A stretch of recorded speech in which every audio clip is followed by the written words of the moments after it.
Ukrainian spies are telling Zelenskyy that Russia is gearing up for something big. The United States says they won't give Ukraine jets.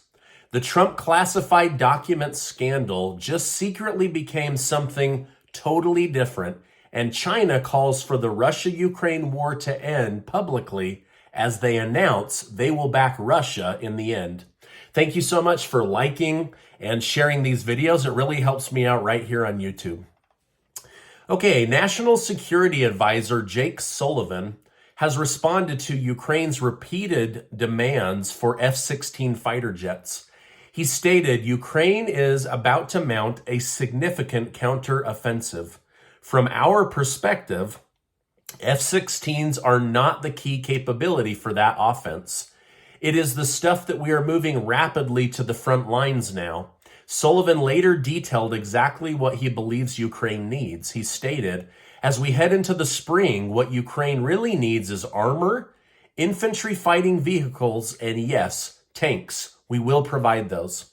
So the United States is showing some restraint on the jets, and here's why. They don't want to supply Ukraine with weapons that they might use to go into Russia and attack Russia on Russian soil. This could trigger World War III. Also, jets cost American taxpayers between $30 million to $80 million each and require a lot of training and even more ground maintenance. So the United States will supply defense weapons. And I'll have Colonel McGregor back on the show soon to go over those details with you. Now, just days after President Biden stated that new sanctions would be placed on Russia, the White House has announced the details. The United States is sanctioning 200 individuals and entities, as well as blocking 90 companies from exporting into Russia. Additionally, specific imports from Russia will be heavily taxed. These imports include products such as metals, chemicals, and minerals. The hope is that Russia will suffer major revenue loss, which will in turn make their products more expensive, therefore decreasing the chances that American companies are working with Russians. China has called for a ceasefire between Russia and Ukraine and has presented a 12-point plan that could help end the conflict. The statement from China read, all parties should support Russia and Ukraine in working in the same direction and resuming direct dialogue as quickly as possible, so as to gradually de-escalate the situation and ultimately reach a comprehensive ceasefire. Ukrainian President Zelenskyy responded to the comments by saying, it is important for us that all at this state that are on our side and on the side of justice. However, the fact that China is already talking about this is the first step, which is very good. We will draw conclusions after we see the specifics of what they offer.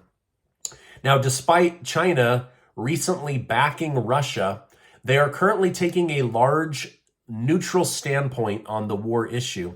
However, China did recently state that it is considering sending lethal weapons to Russia. America pushed back immediately against the statement, but China quickly responded by saying, hey, we can put weapons into our partners. After all, the United States is pouring weapons into Ukraine. How do you think this is going to end? Do you think that China will be able to stay neutral, or are they going to get dragged into the war by Putin or pushed into the war by the United States? Let me know your thoughts down below. Essentially, China is going to back Russia, but hates that Ukraine is being badly damaged and that so many people are dying. So I think China is going to do everything they can to remain neutral and stay out of this, but they may have the United States to deal with. Now, President Putin has put Russia on its highest nuclear alert level and activated their military system called the Monolith. According to intel from Ukrainian spies, Russia seems to be gearing up for something massive. Now, I have no idea what it is, and neither do the spies, but according to the intel that's coming out, as we cross into the one-year anniversary of this war, They say that Russia is preparing for something very, very big. So I don't know what it could be. I'll continue to scour the news on your behalf and keep you in the loop on what's going on, but that's what was in the news today. President Joe Biden has made the decision to increase the number of stationed U.S. military troops in Taiwan due to rising conflict between Taiwan and China. Trump's former national security advisor, John Bolton, stated that he believes this is the right move. However, he claims more needs to be done. Bolton stated, "I would home port a couple of American naval vessels at Kaohsiung, Taiwan's biggest harbor, and show the Chinese that we're going to be there training and assisting the Taiwanese against any possible Chinese attack. The aim here is not to win a war that China starts. The aim here is to deter China from doing it. And I believe we can do that and a lot more." So basically he's saying, listen, pull in a bunch of American warships into the Taiwanese harbor, and that will deter China from making an attack because there will be American soldiers on the island and in the area. So the United States is actively fighting a proxy war with Russia through Ukraine, while at the same time attempting to prevent an even bigger war with China should they decide to make a move on Taiwan. Now, I got to be honest, all of this makes me very, very nervous because all of these countries are starting to ramp up their war production, and it could just be one wrong move that triggers an invasion, retaliation, a missile launch, an errant missile that hits and kills somebody important. So it's all very, very nerve-wracking.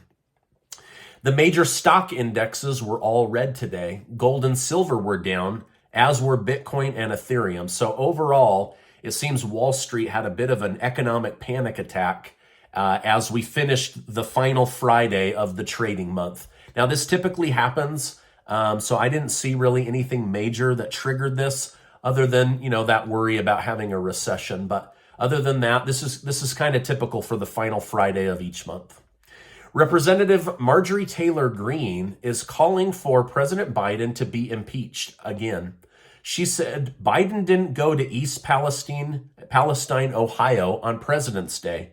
He went to Ukraine, a non-NATO nation whose leader is an actor and apparently now commanding our United States military to world war.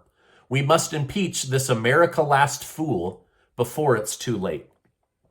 Now, is Marjorie Taylor Greene being too harsh on Biden, or is she being too honest about Biden? Let me know your thoughts down below. I don't know much about her, but she does seem to get a lot of attention on the internet. This is, I think, the second or third time that she has publicly called for the sitting president to be impeached. Now, I've noticed something interesting, and it took until today, really, to see it. Remember the raid on Trump's Mar-a-Lago home for classified documents and how DOJ head Merrick Garland assigned a special counsel to investigate those documents?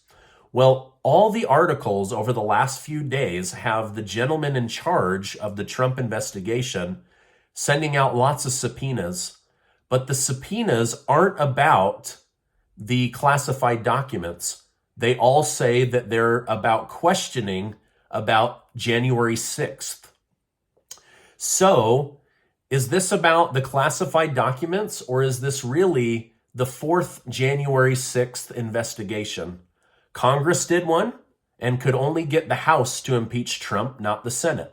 Then the FBI did an investigation and concluded not only was this not an armed insurrection, it wasn't even an insurrection. This is according to the FBI, not me.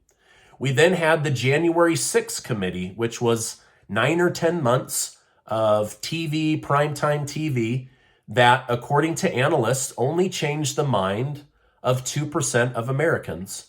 And now it seems the classified documents scandal at Mar-a-Lago is morphing into another January 6th investigation. So here's a couple of examples. Articles today, if you search, say, Trump's special counsel seeks Representative Scott Perry's phone. This was part of the January 6th committee. The next article from ABC said Jared Kushner and Ivanka Trump both subpoenaed for January 6th information. The one next to that said subpoenas for January 6th. So did you guys know this? Did you see this, or have they just been subtly boiling this frog while nobody's noticing that they're no longer looking at the classified documents at Mar-a-Lago? This whole thing has given one person at the Department of Justice under Merrick Garland's authority to start a fourth January 6th investigation. What do you think is going to come out of all of this? Let me know your thoughts down below. Okay, with technology advancing, artificial intelligence is becoming more capable every day. However, the U.S. Copyright Office has ruled today that AI does not share the same rights as humans when it comes to artwork. The Copyright Office stated in cases where non-human authorship is claimed, appellate courts have found that copyright does not protect the alleged creation.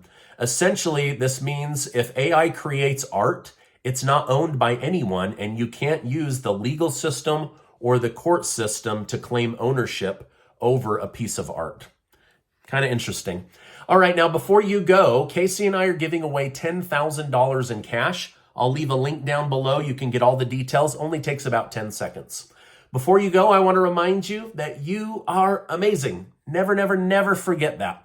Hey, please check out this super important video. Hit that subscribe button. There's a lot of places to get your news, so I appreciate you stopping by on this video today, and I will see you on the next video.